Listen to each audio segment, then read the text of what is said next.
साहिब कबीर भी इशारा दे रहे हैं कि कल करे सो आज कर, आज करे सो अब, पल में परलय होएगी बहुर करेगा कब। क्या है साखी का भाई बतलाएगा कोई इसका आशय? मोहित जी बताओगे? जी क्या क्वालिफिकेशन आपकी? ग्रेजुएशन है जी, ग्रेजुएशन है। अच्छा ग्रेजुएशन है आप, तो इसका मतलब बताएंगे आप क्या लिखा साहिब कबीर किस चीज पे जोर दे रहे हैं? जी नाम पे, है जी नाम पर। नाम पर। देखो ये भैया बता रहे हैं वो नाम के लिए जोर दे रहे हैं, या किसी और काम के लिए विवाह जल्दी कर लो, या मकान रोजगार कारोबार जल्दी बना लो, और घर परिवार रिश्तेदार नातेदार संसार के संबंध जल्दी जोड़ लो। गुरु शरण में जल्दी चले गए हैं जी। गुरु उन्होंने शरण इशारा दिया है कि पल में परलय होगी, कल आपकी मृत्यु आ सकती है, फिर क्या करेंगे आप? हमें जो मनुष्य योनि मिली है तो वो जन्म मरण का बंधन काटने के लिए मिली है, खाने पीने सोने जागने के लिए। भय मैथुन आहार निद्रा ये कार्य तो पशु भी कर रहा है संसार में, जल से और ये गुरु के कार्य शरण में हमने चले। मनुष्य योनि लेकर के किया, तो फिर पशु में और मनुष्य में अंतर क्या है? साहब ने इसीलिए कहा है कि कल करे सो आज कर, आज करे सो अब, पल में परलय होगी बहुर करेगा। कल अगर यदि मृत्यु आ गई, हमारे प्राण छूट के शरीर छूट गया, तो फिर मनुष्य योनि भी नहीं मिलेगी क्या? ये मनुष्य योनि भी छिन जाएगी।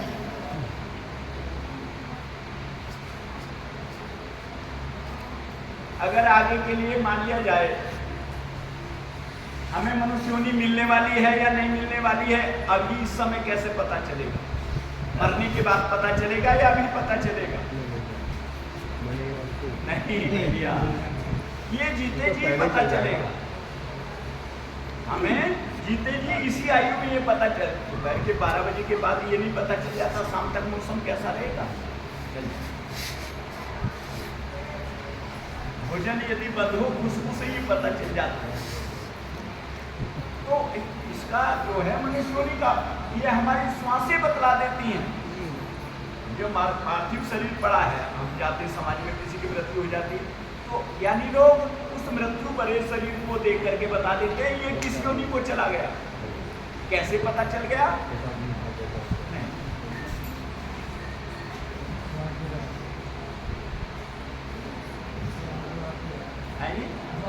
ये बात 9 द्वारे संसार सब, यदि मरते समय मुंह खुला रह गया तो किसी योनि को चला गया। मरते समय किसी की आंख खुली रहेगी, मुंह बंद है, तो वो आंखों के द्वारे किस रास्ते चला गया? मरने वाले की मरते समय यदि नाक से गंदगी निकली तो प्राणवायु नाक से निकली, किसी योनि को चला गया। कान से यदि प्राणवायु निकली फिर किसी योनि को गया। मरते समय पेशाब द्वार से पेशाब निकल गया तो प्राणवायु वहां से गई, वो दूसरी योनि को चला गया। उदर द्वार से मल द्वार यदि से गया तो और नरक को चला गया। इसी तरह से 9 द्वारे संसार सब, 10वां योगी तान, एकादश खिड़की खुले जो जाने संत सुजान। संतों की शरणागत जाकर के ज्ञाति द्वार का मुक्तात्मक का पता चलता है। किसी वेद शास्त्र में भी इस द्वार के बारे में नहीं लिखा है। 4 वेद 6 शास्त्र 18 पुराणों में कहां तक की बात लिखी है? इन्हीं 10 द्वारों तक का खेल, सद्गुण और निर्गुण तक का। लेकिन ये जो ज्ञाति द्वार का ये जो संत मत का रहस्य है, ये केवल सतगुरु की शरण में जाकर के ही पता चला। हालांकि कुछ नहीं छोड़ करके गए। 4 माह जो वर्षे में है, इतने शब्द कथा विदेह, इतने इतने विदेह शब्द 4 माह जो बरसात के होते हैं उसमें इतनी बूंदे नहीं पड़ती हैं जितना साहिब कबीर रहस्य लिख करके गए। लेकिन वो सब पढ़ने के बावजूद भी हम तुम नहीं पकड़ सकते उसका। क्यों?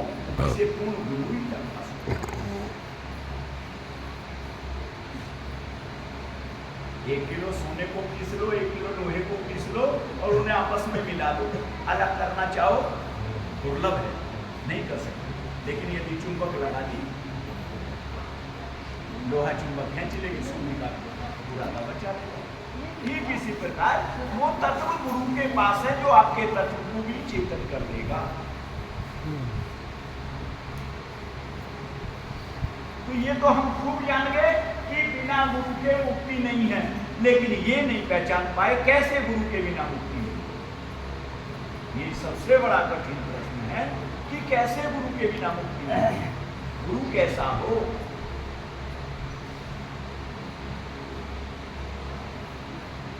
गुरु वही जो भ्रम निवारे, आवागमन से हमें उबारे, जो आपके हमारे भ्रम को दूर कर दे। कोई कह रहा है सूर्य के समान हो, गुरु ऐसा हो जो नाम दीक्षा देना जानता हो, या गुरु ऐसा हो जिसका लाखों करोड़ों का कारोबार, जिसके लाल पीले वस्त्र हो, जिसके तमाम लंबे लंबे केस हो, जिसके तमाम हजारों मोटर गाड़ी आप कार बंगले, जिसका बड़े बड़े एमपी से संबंध, जिसका देश विदेश में कारोबार की बात चल रही है।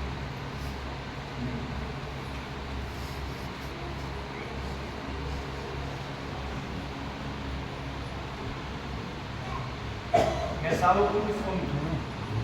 देखो ये सोनू बताएंगे, पंजाब से है भाई, कि गुरु के लक्षण क्या, कैसा गुरु है जो भ्रम निवारे। आखिर हमारे भ्रम को, हमारे आवरण को कौन दूर कर सकता है? कैसा गुरु दूर कर सकता है? तो बाल कर्मचारी पहली पहचान। दूसरी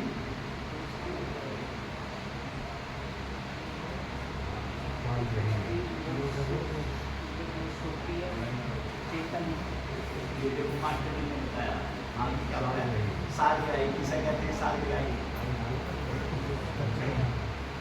सालगिराही कहते हैं जो हक की मेहनत की कमाई खाता हो, ये नहीं शिष्यों के दान को खाता हो। नानक जी ने कभी किसी शिष्य से दान लेकर के नहीं खाया। बड़े बड़े राजा महाराजा नानक जी के चरणों में सजदा करते थे। साहेब कबीर के यहाँ बड़े बड़े राजा महाराजा लोग रहते थे, लेकिन उन्होंने सूद काटना बंद नहीं किया। बड़े बड़े राजा महाराजा साहेब रामदास जी के चरणों कमलों में आते थे, पट्टू साहेब जी के चरणों में आते थे, संत रविदास जी के चरणों में आते थे, लेकिन उन्होंने अपनी जूते काटने बंद नहीं किए, किसी ने अपनी लकड़ी काटनी बंद नहीं की। आज गुरु लोग ऐसो आराम कर रहे हैं शिष्य के धन पर।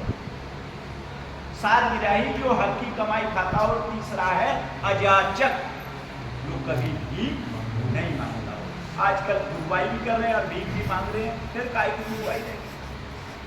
फिर शिष्य के कष्ट निवारण कैसे कर दोगे जब आप अपना पेट भीख मांग करके भरोगे? और जो भीख मांगने वाला झूठ भी हो, बिना झूठ बोले भी नहीं मिलती। ऐसे ऐसे भी हैं, भैया तुम लंगड़े कैसे बन जाते हो? लेकिन पैर को खींच करके ऐसा कर लेता हूँ, सामने वाला फौरन समझ जाता है ये पैर से भी बात। आंखों को पुतली ऐसे ऊपर चढ़ा करके मांगता हूँ साहब, कि सामने वाला ये बिल्कुल अंधा। तो कहने का भाव ये है कि यदि गुरु के अंदर ये ढोंगी है, पाखंड है, छल है, कपट है, चालाकी है, बेईमानी है, अवगुण है, गंदगी है, तो फिर वो तुम्हारी दूर कैसे करेगा? साहेब कबीर ने तो बड़ा कसकर के लिखा है कि जाका गुरु है ग्रही, चेला ग्रही होए, कीच कीच के धोते दाग न जाए। यदि आपका गुरु गृहस्थी है और शिष्य भी गृहस्थी है, तो फिर क्या भेद दूर होगा, क्या गंदगी दूर होगी? भाई जैसे बाल बच्चे गुरु जी के वैसे शिष्य के, जिस भोग विलासता में वो रह रहे हैं उसी में गुरु भी रहे।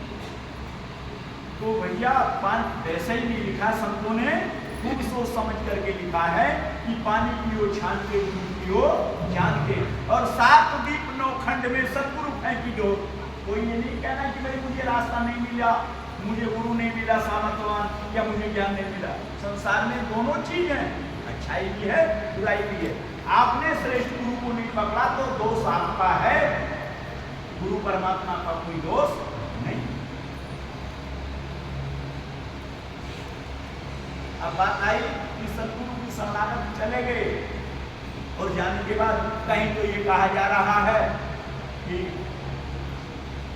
ये सब साधन से ना हो, तुम्हारी कृपा पाई कोई, कि गुरु की कृपा से ही भवसागर के पार हो जाता है। नाम भी लिया तो ठीक, ना लिया तो ठीक। जब आप हम गुरु की शरणागत पहुंच गए तो भवसागर के पार हो ही जाते हैं। कैसे आओ इसका पता लगा। इस तरह से हमारे शरीर का वस्त्र है और इस वस्त्र को ये पसीने में हो गया, गंदगी में हो गया, तो हम क्या करते हैं, इसे साधारण पानी में 2-4 बार निकाला और वो ठीक हो गया, साफ हो गया। लेकिन अगर उस पर कुछ मैल कुचैल आ गया तो क्या करते हैं, हम एक साबुन लेते हैं, साबुन से उसे लगाया, उसे धो लिया, साफ कर दिया। लेकिन अगर उस पर और ज्यादा दाग आ गए फिर क्या करते हैं, फिर हम बाजार से कोई केमिकल लेते हैं और फिर उसके द्वारा उस वस्तु को साफ। सदगुरु की शरणागत आकर के पहले तो हमारे रोग विलास पाप कर्म सत्संग के द्वारा ही कर जाते हैं। कैसे कि सत्संग की एक घड़ी तब के बरस हजार, तब भी नहीं बराबरी कहें संतन विचार। कि सत्संग में वो पुण्य होता है, वो शक्ति होती है कि वो किसी मंत्र में, किसी ज्ञान में, किसी हवन में या किसी पूजा में होती नहीं। कैसे कि उसमें सतगुरु के जो अपनी शक्ति होती है, तो सतगुरु अपनी आंखों के द्वारा, अपनी वाणी के द्वारा, अपने पुंज के द्वारा वो अब उस छटा को अपने भक्तों में इस तरह से बखेर देता है कि उनके तमाम आवरण करके बीमारी विकार दूर हो जाते हैं और वो बदलने पर मजबूर हो जाता है। महात्मा बुद्ध ने कैसे बदल दिया नाम को अंगुली मार, केवल शब्दों से।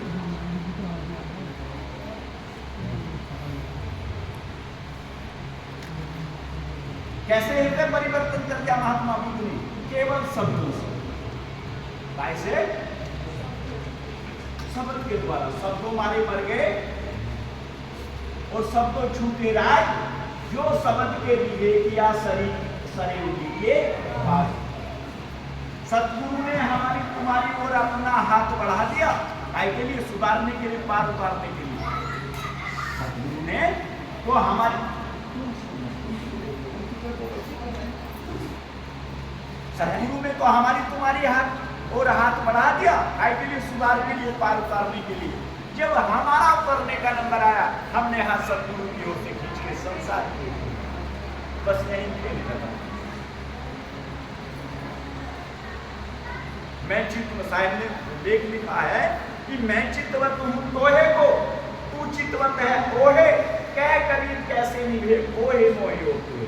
और जब तक हमारा ध्यान नजर संसार सागर में है, संसार सागर में हम लिप्त हैं, तब तक हमारा ये वस्त्र गंदा है और गंदा ही रहेगा। नाना प्रकार के भोग भोगने के लिए ये आत्मरूपी शरीर नाना प्रकार की योनि में जाता रहेगा। आज जलचर में है, थलचर, नक्षर, और 300 करोड़ वर्ष के लिए 84 लाख योनि में चले जाएंगे। 75 लाख वर्ष जलचर योनि में, 75 लाख वर्ष थलचर योनि में, 75 लाख वर्ष नवचर योनि में और 75 लाख वर्ष उभयचर योनि में। जन्म ना मरना, जन्म ना मरना, जन्म ना मरना, बड़ा भयानक कष्ट। बचना चाहते हो सो बचियो, एक उपाय, केवल एक उपाय है, दूसरा उपाय है ही नहीं। काय को? सार नाम को उपाय। नाम बहुत है संसार में, मैं भी गिन दूंगा 1000, 2000, 10, 5000। आप भी बोलते कि 100, 200, 400, 500, 1000, 2000 नाम। लेकिन साहिब ने नकार दिया कि ऐसे तो कोटि नाम संसार में, दिन से मुक्ति ना हो। सार नाम जाने बिना उतरे पार ना। सार नाम किया, विधेय नाम किया, व्याचक नाम किया। आज लोग आप शब्दों में नाम दे, तुम निरंकार जपो, तुम निरंकार जपो, तुम ज्योति निरंजन, तुम सोहम, तुम ओहम, तुम नेति नेति, तुम ओम नमः शिवाय, तुम भगवतो वासुदेवा, तुम राधे राधे, तुम कृष्णा कृष्णा। भैया इन नामों से यदि जीव पार होता, क्या जरूरत थी गुरु की शरणागत जाने की? इन्हें तो घर बैठ के कोई भी याद कर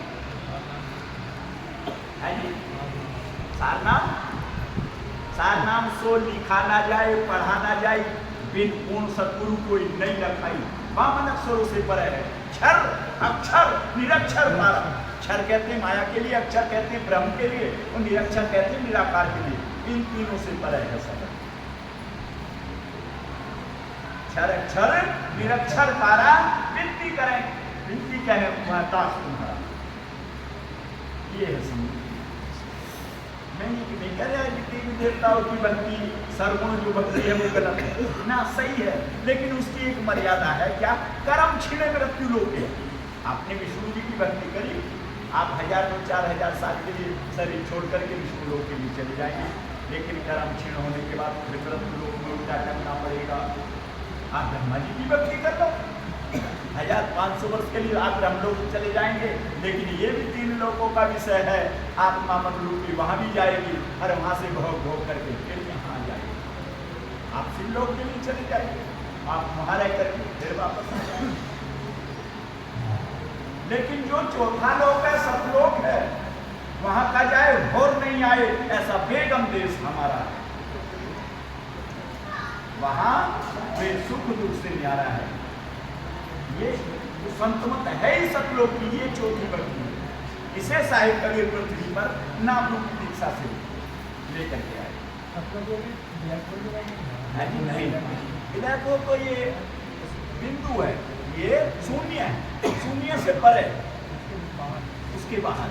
शून्य में तो सबका, इसमें तो सब, एक मिनट, महाप्रलय, यहाँ तो सब कुछ शून्य में समाप्त हो जाता है, लेकिन शून्य से परे भी कुछ, ये सब ब्लैक होल में।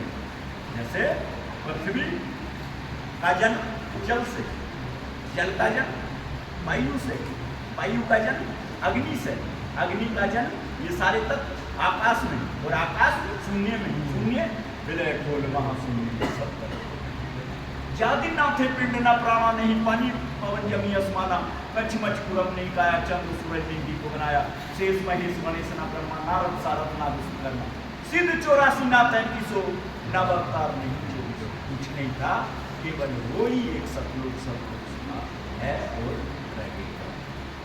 ये संपूर्ण है। सर्वगुण की भक्ति में क्या है, कोई ना कोई निष्ठा आपका, जैसे कृष्ण जी हैं, ब्रह्मा जी हैं, विष्णु जी हैं, उसमें सर्वगुण भक्ति है, उसमें गुरु की कोई आवश्यकता नहीं है। आप वेद शास्त्र खोलो, सर्वगुण की भक्ति करो, माता पिता की सेवा कर लो, तब भी आप सर्वगुण भक्ति में। निर्गुण की आप वेद शास्त्र के द्वारा भगवान शिव को इष्ट मान करके, गुरु गोरखनाथ जी को इष्ट मान करके, या आप दत्तात्रेय जी को इष्ट मान करके, वेद व्यास जी को इष्ट मान करके, राजा जनक को इष्ट मान करके, सुखदेव जी को इष्ट मान करके, या नाथ पंथ का कोई भी साधु महात्मा हो, उससे क्रिया कर करके ले लो, आप कर लो। यदि आपने वो क्रिया पार कर ली, तब आप निर्गुण लोक तक चले जाएंगे, मरने के बाद। सर्वगुण का जो शब्द है क्या है, कैसा है सर्वगुण का शब्द, वर्णात्मिक, जिसमें किसी ना किसी बात का वर्णन होगा। निर्गुण का शब्द धुनात्मिक, उसमें धुन उठती हुई नजर आएंगे, आप ध्यान लगाएंगे।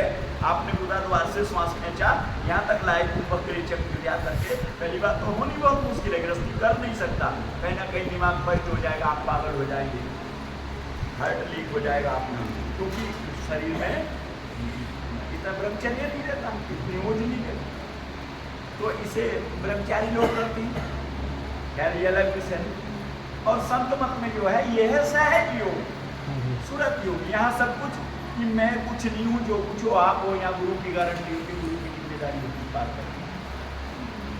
कबीर साहब किसकी उंगली पकड़ा के गए, अपनी उंगली नहीं पकड़ाई, परमात्मा की नहीं उंगली पकड़ाई, माता पिता की उंगली नहीं पकड़ाई, किसकी उंगली पकड़ाई, कबीरा हरि के रूप से गुरु की शरण ले जाए। पूरी जिम्मेदारी गुरु की है कि तू मेरी शरणागत आ गया, जब और सागर से पार हो गया। किस दिन पार हो गए तुम उस दिन पार हो गए जिस दिन तुमने टिकट गुरु महाराज से ले ली। कौन सी नाम रूप की टिकट, उस दिन आप भवसागर के पार हो गए, विश्वास मानना मेरी बात है। लेकिन आप अटकल में कब रह गए, नाम लेने के बाद भी यदि आपने कोई गलती करी तो आपके टिकट पे लाल कलम लगता चला गया।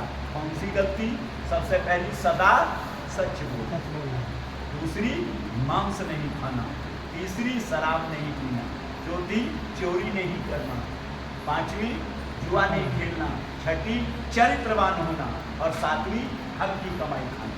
कोई है तो आओ मैदान, वो भवसागर के पार है, उसे कोई रोकने वाला नहीं। स्त्री चरित्र पुरुषों से भाग्यम देव जानू न मनुष्य, स्त्री हो या पुरुष, किसने गुरु की शरणागत नाम दीक्षा लेकर के चरित्र बना दिया यार, वो पार है, उसे कोई रोक ही नहीं सकता। पतिव्रता काली भली, ध्यान से सुनने की बात है, पतिव्रता काली भली, पतिव्रता काली भली, कुचिल कुटिल कुरूप उस सुंदरी पे क्या जाइए जिसके रूप अनुपन। अगर श्रृंगार करे हुए और अपतिव्रता है तो उसके श्रृंगार को क्या? पतिव्रता काली है, कपड़े फटे हुए हैं, मैंने कुचैली है, सजदा है उसके नाम का।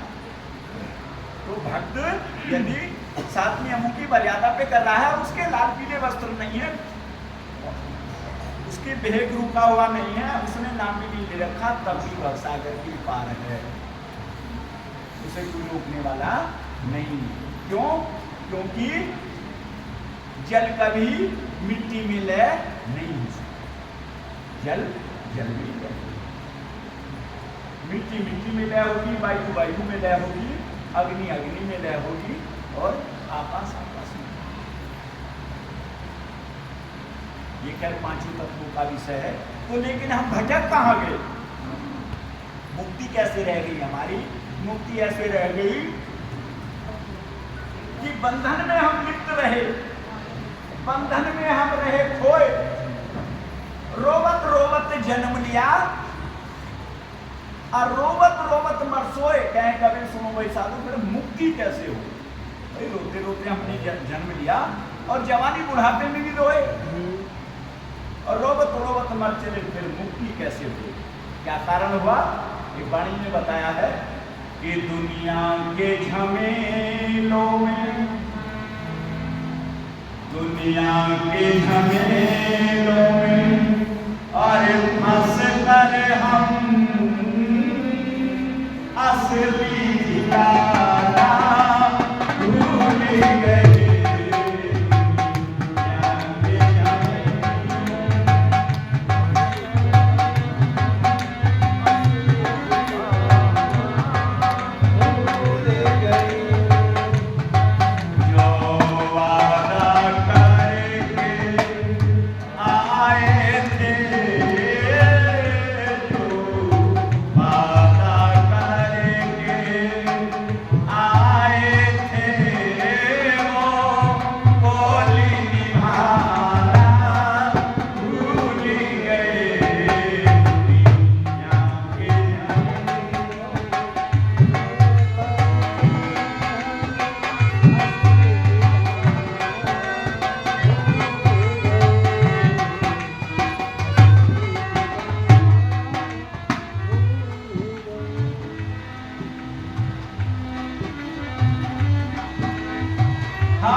नहीं।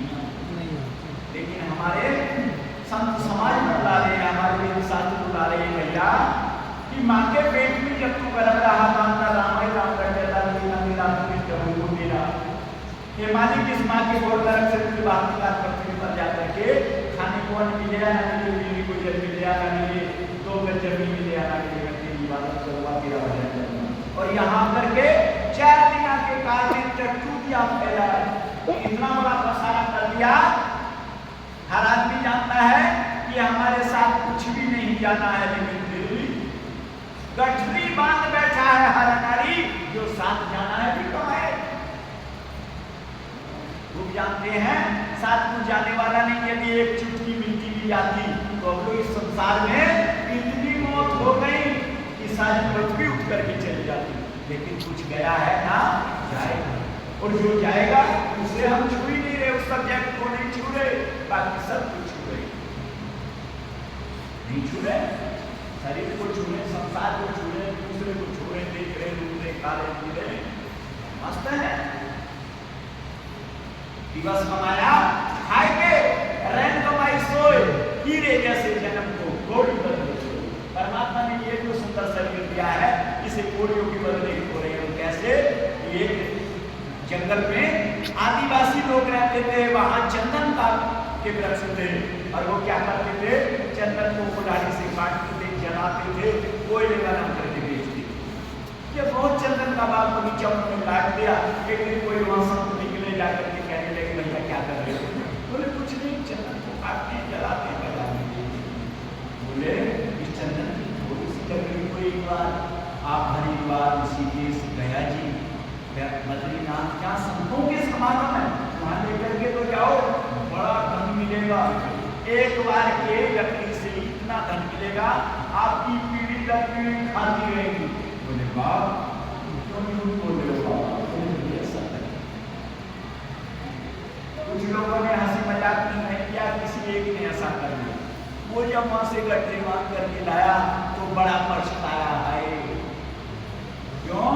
कि काश हमें पहले ये पता चल जाता कि चंदन के ऐसे ऐसे स्थान भी है जहाँ इतना इतना महंगा मिलता है, तो हम पहले से हमने तो बड़ा बगीचा चला करके रात कर दी। तो ठीक इसी प्रकार हमारे पास जो चंदन है, हमारे पास जो पारस है, क्या है? वो हमारी श्वास है, जिसे रात दिन हम यूं बेकार करते। इस शरीर का पारस चंदन क्या है? हमारी तुम्हारी सांसें, ये सब यूं ही बेकार जा रही। जिस श्वास में तुमने अपने स्मरण कर लिया, वो परमात्मा दयाल तक चली गई, बाकी श्वास सबको काल खा गया, और तुम्हें हमें पता नहीं। कैसे पता चलेगा कि भाइयों काल खड़ा सिर ऊपरे, सभी के सिर पर काल खड़ा हुआ है, और इस आदमी के सबसे करीब है तो क्या है? मौत। बाकी सब दूर है, आपका पैसा, आपका घर परिवार, नातेदार, रिश्तेदार सब आपसे दूर हैं, आपके सबसे करीब है तो क्या है? मौत है। काल खड़ा सिर ऊपरे, पकड़ लिए हैं केस, ना जाने कहां मासी क्या भटका पड़ती, पता नहीं कौन से रास्ते में आपकी गला दबा दे, फिर भी आप अच्छे पड़े नींद में सो रहे। बड़े दुख की बात है। आज से ही सावधान, सचेत हो जाओ, अंतिम दिन आने वाला है, एक ना एक दिन हर प्राणी से जग से जाने वाला है। अरे मौत की गोद में बैठने के लिए तैयार हो, और देवी चेतन नहीं हो, फिर भी अचेतन में पड़े। क्यों पड़े अचेतन में? क्यों आप चेतन नहीं हो रहे? आओ इसका पता करें। कि सतमार्ग जाना नहीं, सतमार्ग जाना नहीं, पूरा गुरु मिला नहीं, पूरा गुरु मिला नहीं, उमंग उठी नहीं, भाव बने नहीं, भाव बने नहीं, श्रद्धा विश्वास मिला नहीं, श्रद्धा विश्वास मिला नहीं, सत्संग सुना नहीं। जिस दिन सत्संग सुनोगे उस दिन आपको खुद पता चल जाएगा कि हमें खोजना क्या चाहिए था और क्या लिया। छोड़ो इस सामान को, धीरे धीरे छोड़ते चले जाओगे, उस सामान को पकड़ते चले जाओगे। यहाँ से शुरुआत है। अभी तो हम लोग भी तो सो रही है। कैसे? जैसे छोटा बच्चा कभी चाची के पास हो जाता है, कभी दाई के पास हो जाता है, कभी बुआ के, कभी मौसी के, लेकिन माँ क्या करती है? उसे उठा करके जब सुबह वो जगता है तो माँ के पास ही होता है। भैया इसी तरह से पूरी संसार सागर में कोई बड़े हो बेसुध अवस्था में जिस दिन अपनी तुम्हारी सच्ची माँ कौन है, तुम्हारा सत्य।